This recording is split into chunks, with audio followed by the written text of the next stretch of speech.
It was the depth of ice cold and black. Every night at the crossroads, how the moon hit screaming back. You don't heard the stories, so it was no surprise. But at 2 a.m. the man died in the gutter, fire flash in the sky.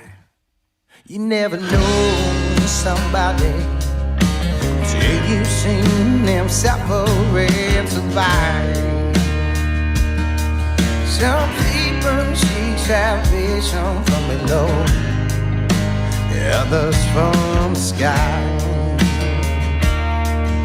The death that died in plain sight. Blood comes when liquor is alone, singing God, I'm the devil, and the devil is going home.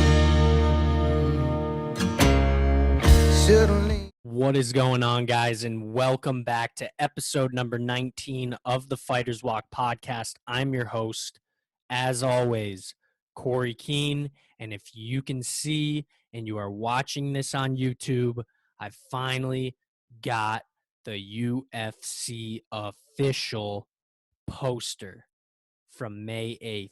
Shout out to the one and only Kyle Dawkins. Was on that card, hooked me up with the poster, hooked me up with the little signature.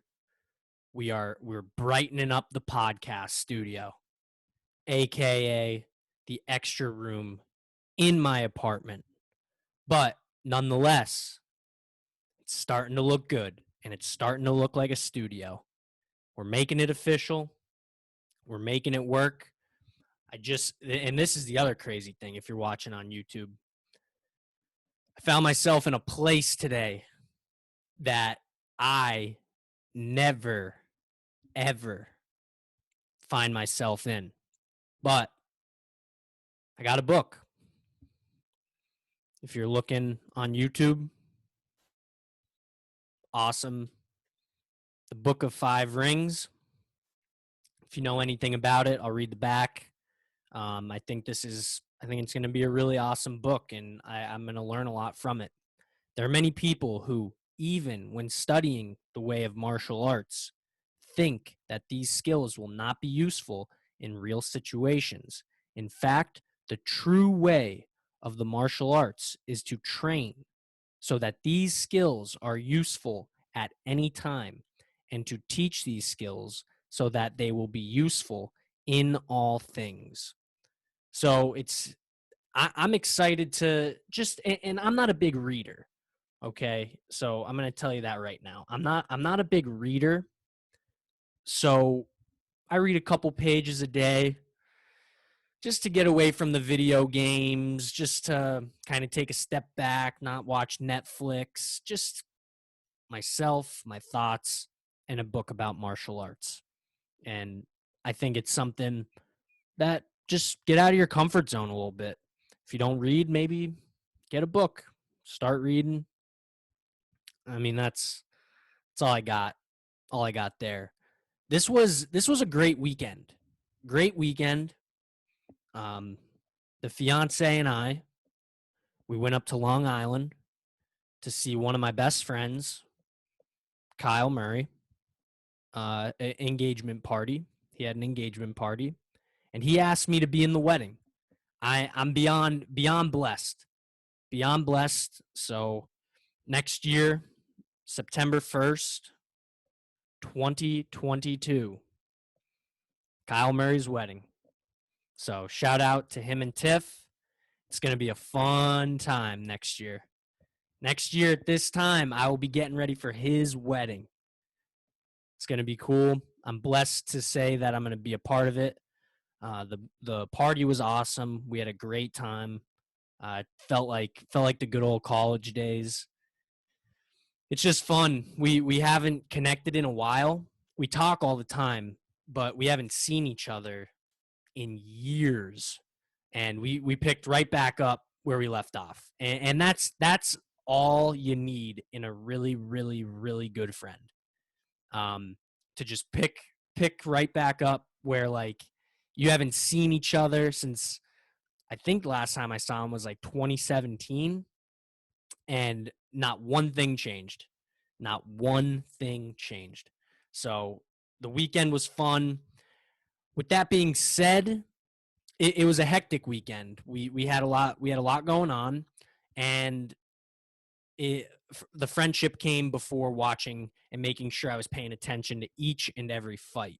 So we got to watch most of the PFL from Friday night, which the fights we saw were great.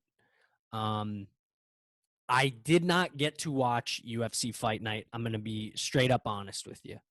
I did not get to watch Fight Night, and I mean it's okay. I didn't even watch it back, to be completely honest with you. So I listened to some people tell me how the fights went. I checked the results. I listened to some podcasts just to kind of wrap my head around what happened Saturday night, and we'll get into that in a little bit. What I did watch on Sunday, I did watch Jake Paul versus Tyron Woodley. We got home. Rachel and I got home on Sunday and ordered the pay-per-view. First Jake Paul fight I ordered. And yes, I will say Jake Paul fight because that's who you're paying to see. I hate to admit it, but that is who you're paying to see. So I got home, ordered the fight, and that was the only fight card that I watched start to finish. That was the only fight card that I watched start to finish. And to be completely honest with you, it had some talented boxers on the card. It had some talented boxers on the card, and it had some up and coming boxers on the card that potentially might be fighting Jake Paul. I don't know. Listen, I said this before, and I had a order in which I wanted to talk about these fights and stuff, but we're gonna start with Jake Paul, Tyron Woodley. I said it to my buddy. I said, right now, 2021, and most of the stuff I'm going to say in this podcast today, I'm going to absolutely hate to admit, but it's true to an extent. The year 2021, we are in Jake Paul's boxing world, and that's it. We're in his world. He could do whatever he wants, and he's going to get a big payday out of it. Now, with that being said, and I hate to admit this, he's not fighting boxing world beaters. He's very strategic with who he's picking. The step up in competition is a real thing. It's a real thing. He starts with the other YouTuber guy, Gib, I think. Gib was his name. I forget. He fights a professional athlete in Nate Robinson, but even before that, Jake was training a lot. So we know what happened there. Another big name in the MMA world, Ben Askren. Ben Askren is a wrestler. He wanted the payday. He got the payday. Jake knocked him out. And he's stepping up. He's fighting a world beater in Tyron Woodley.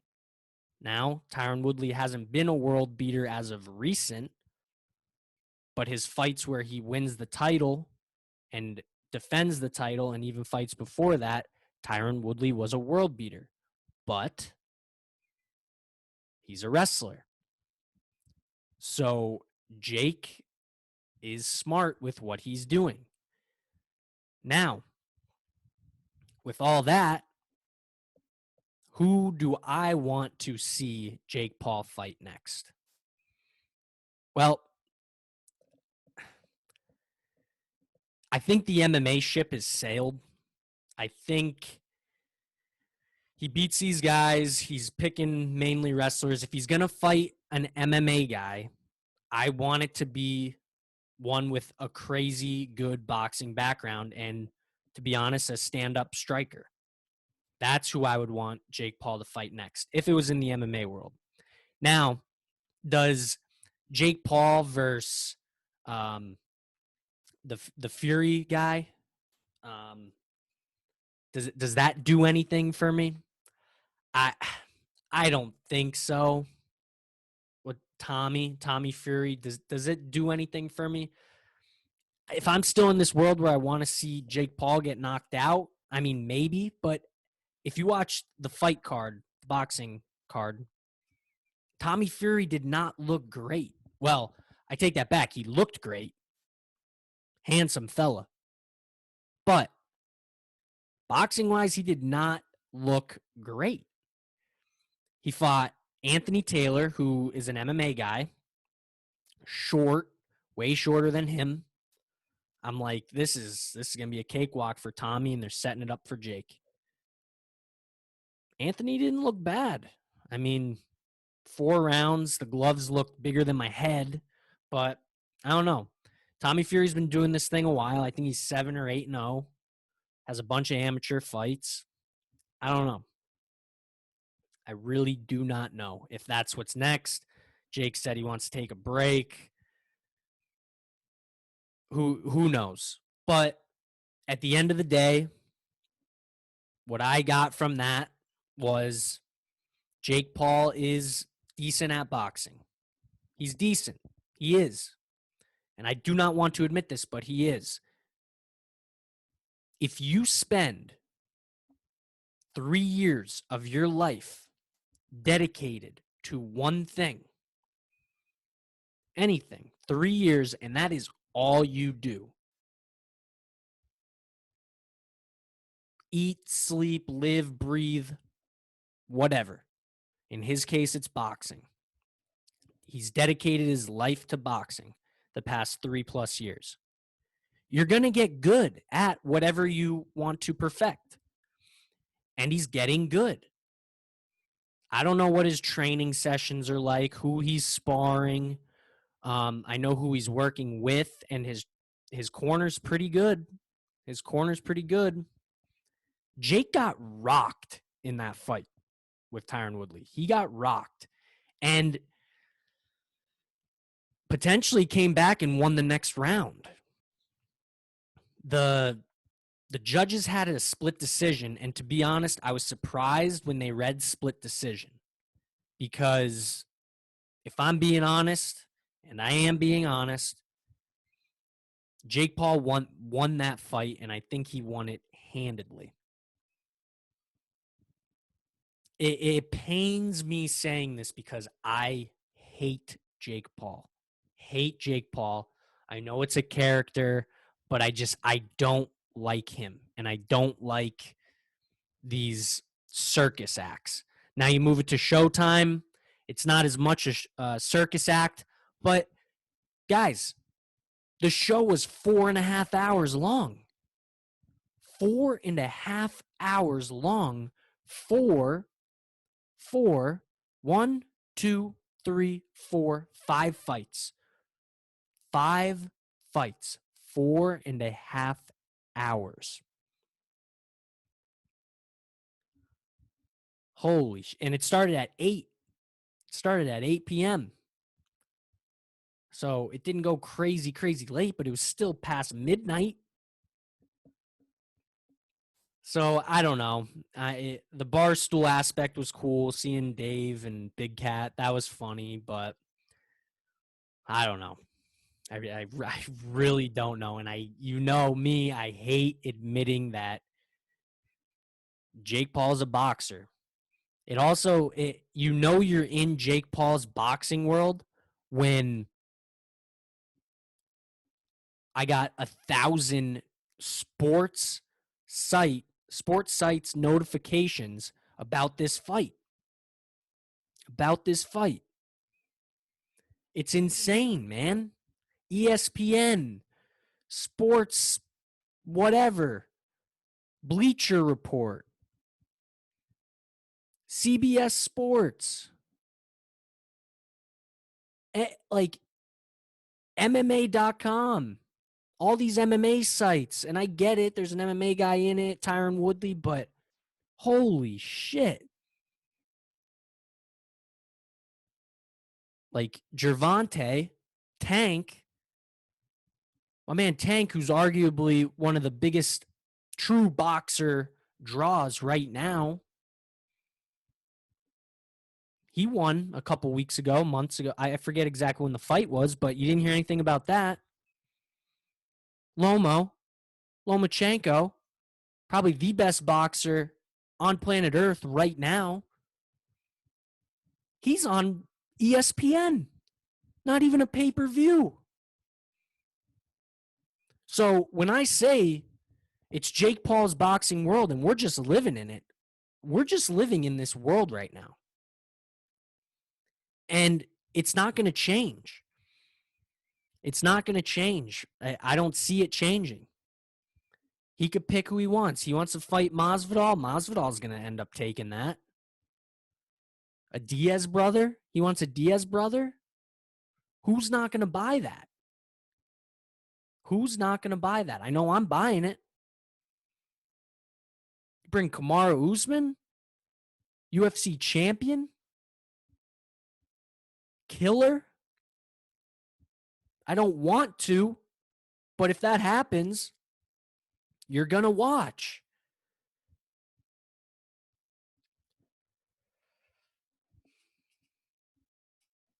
Like, I don't know. The Tommy Fury, Jake Paul thing personally does not do anything for me, except Tommy Fury's a boxer. But right now, I think Jake Paul beats him. I think Jake Paul beats him. It's crazy. It's crazy the time we're in. It is crazy. Amanda Serrano, she's a beast. We need to be talking more about her. We need to be talking more about her. I believe she was 41-1 going into this fight. Now she's 41-1-1. She's a beast, dude. She is a beast. We should be talking about her. I mean, she absolutely beat the brakes off Mercado. Absolutely beat the brakes off of her. Fight of the night, in my opinion, that Montana Love, Ivan, I forget his last name, but that fight was a great, great fight. Then you had the heavyweights, who you saw your knockout quick. Daniel Dubois. I don't know. I mean, listen, like I said, and I said it before, the fight card was not a horrible boxing fight card. And then you just had the spectacle at the end. And does Jake Paul, Tyron Woodley 2 do anything for me? No, does nothing for me. Besides the fact that Tyron says, "Oh, I could beat him. I should have won that fight." He shouldn't. He didn't win the fight.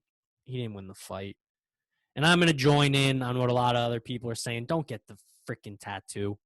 Do not get that tattoo. Please. Please don't get it. Stupid. That fight does nothing for me. What Jake Paul fight does something for me. Right now, at this moment, maybe Masvidal. I would say Masvidal has the most I want to watch this fight. But even if he fights Masvidal, there's still a chance Jake Paul is going to beat Masvidal. And I do not want to see him beat another MMA guy. Someone said Anderson Silva. I do not want to see that.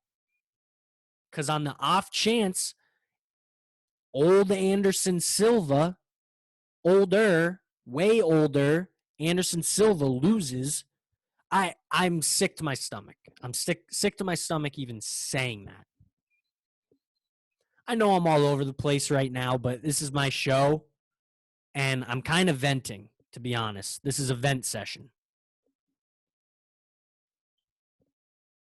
It truly is a vent session, because watching that fight, there was nothing more at that moment in time that I wanted more than Tyron Woodley to put Jake Paul into outer space, and he almost did. If there were no ropes, I know there's always going to be ropes, but Jake Paul would have been put through a table like in professional wrestling. But he came back and he looked good and he won the fight. Tyron kind of went back to his old ways of he was just kind of slow. He wasn't really pushing the pace. And Jake looked tired at moments, taking deep breaths, big deep breaths, but kudos to him. He made it to the end and he beat MMA soon to be Hall of Famer, UFC Hall of Famer.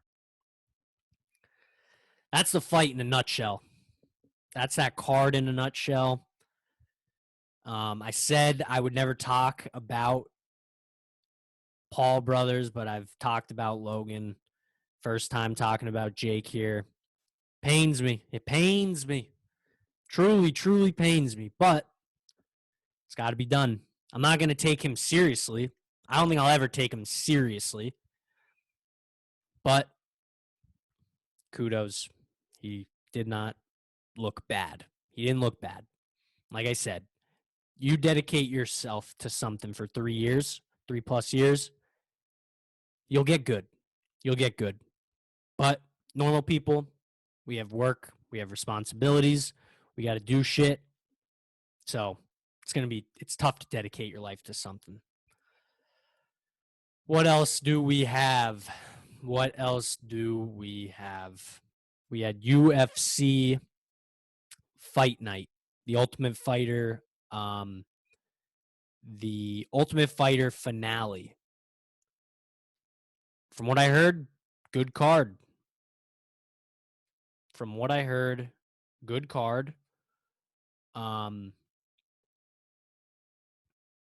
Pat Sabatini, shout out. Heel hook. I heard it was vicious.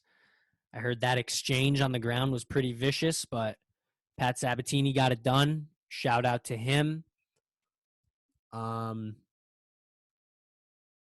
Jacoby, Dustin. I heard he looked great.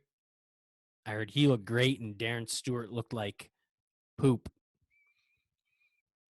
So it'll be cool to see what Dustin's going to do next. And that's Stewart going up in weight, I think, to light heavyweight, I believe. I believe that was at 205.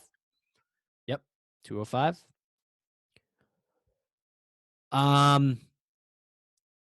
TKO head kick. Abdul. 17 seconds. Whoo, baby. I did see that. Damn. 17 seconds. Shout out to Gerald, too. Gerald Mershart. You know what? I think he was like a plus 350 or plus 4. Like, I think it was a crazy. He was a dog. And you know what? For him to get a rear naked choke victory, shout out to Gerald Mershart. He's a guy who he'll fight anybody. Anybody. Short notice, full camp. He will fight anyone. And you know what? For him to get a win, 33-14, shout out. Definition of a true goddamn mixed martial artist. And I forget what his last fight was. I think I could check it. Out. Hold on. Don't quote me, but was his last fight against Chimaev? No, he had one fight. But he's on a 2-fight win streak right now. That's awesome. Happy for him.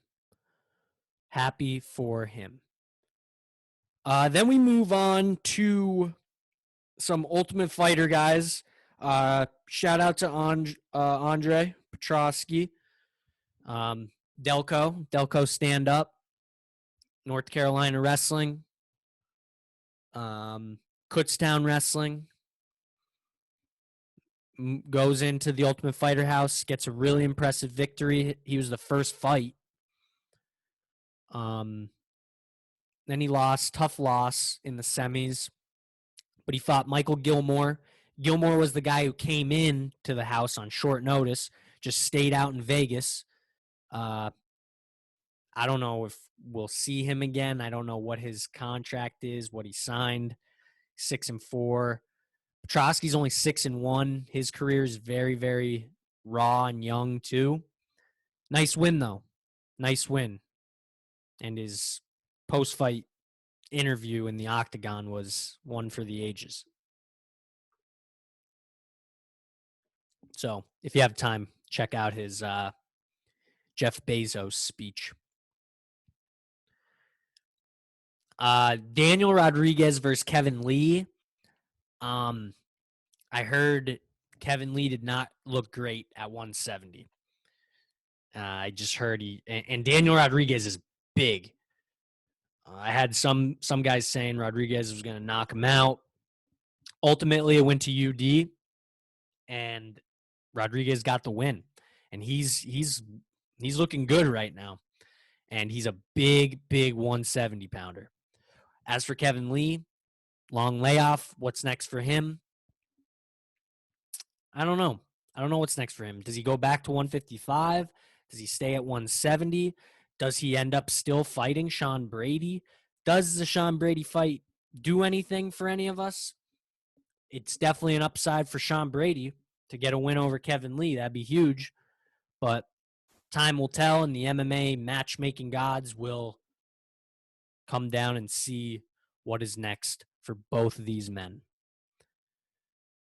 Ricky and Brady, the first Ultimate Fighter finale.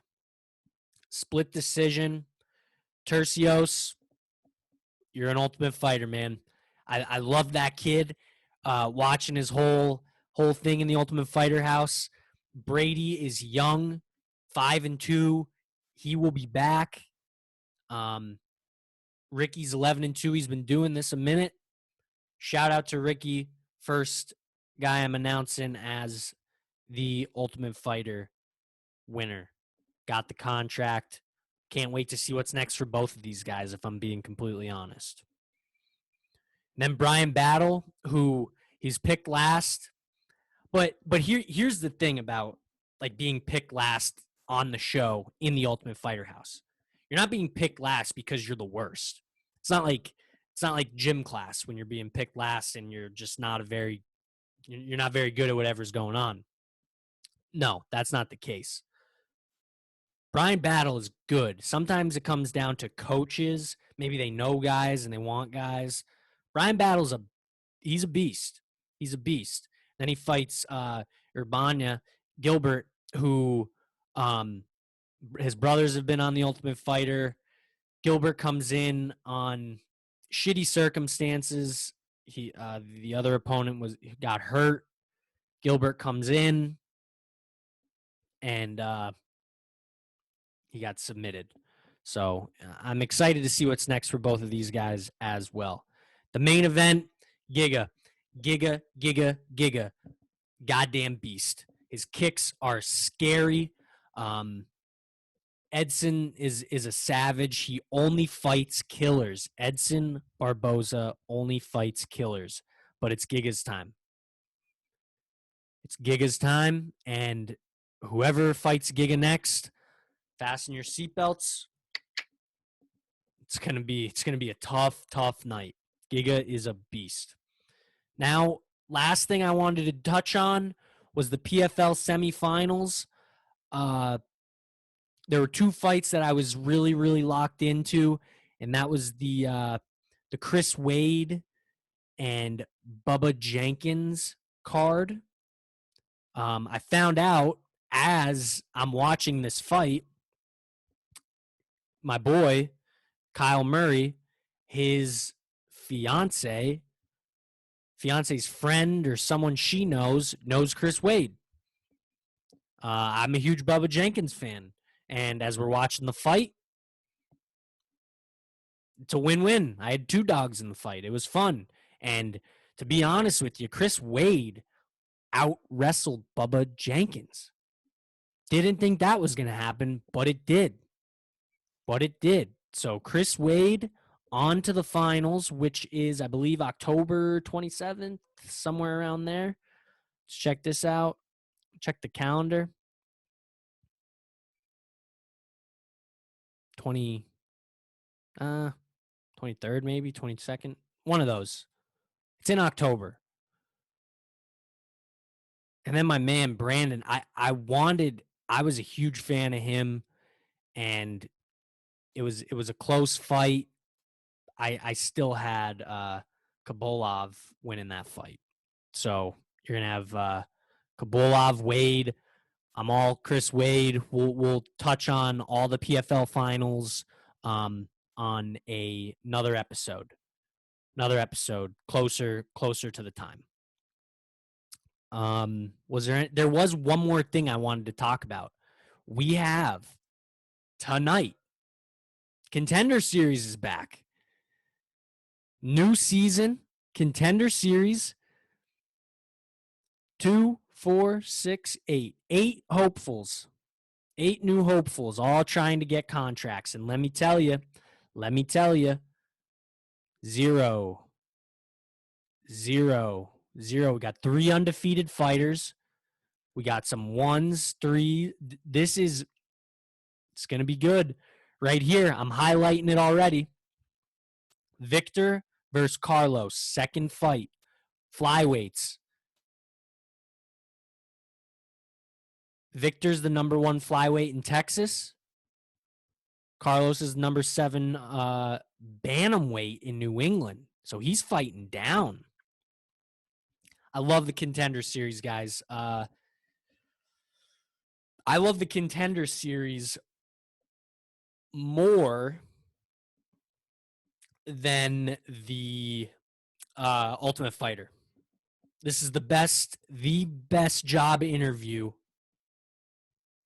out there right now, especially to watch, and especially if you're an MMA fan.